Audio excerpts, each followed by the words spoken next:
Mauni siya ang mini forest diri sa Malingin, Daan Bantayan, Cebu.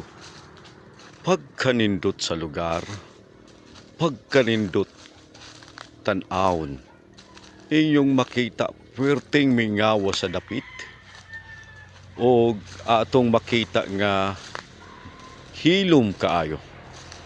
Walay problema, walay ingon nga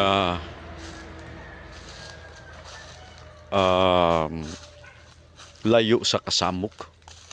Ato ning tan-awon ug naa daay poy balay nga nagpuyo nga ri tan-aw nako giabando naman tingali ning balaya. Oh, perting ninduta gyud ni poy andre. Kay ngano mingaw gyud kaayo.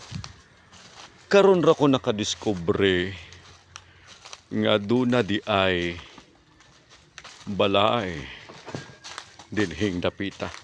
So na-curious ko kay in the middle of the forest dunay balay nga abandonado, wala na puy puro gyud siya kakahuyan. Og mubalik ta sa ato ang naandan nga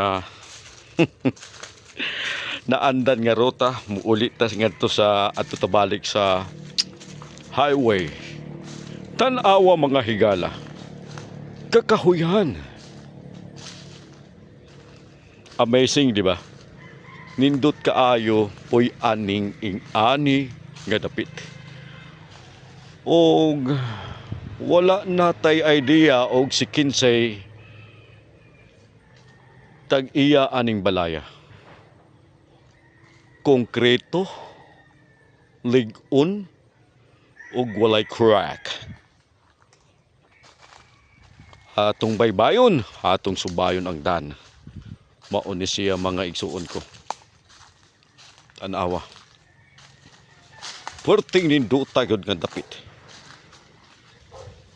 Kalasangan o doon na pa'y mga kahoy nga dakit, kahoy nga akasya o kahoy nga mangga, variety, nagkalain-laing nga mga kahoy.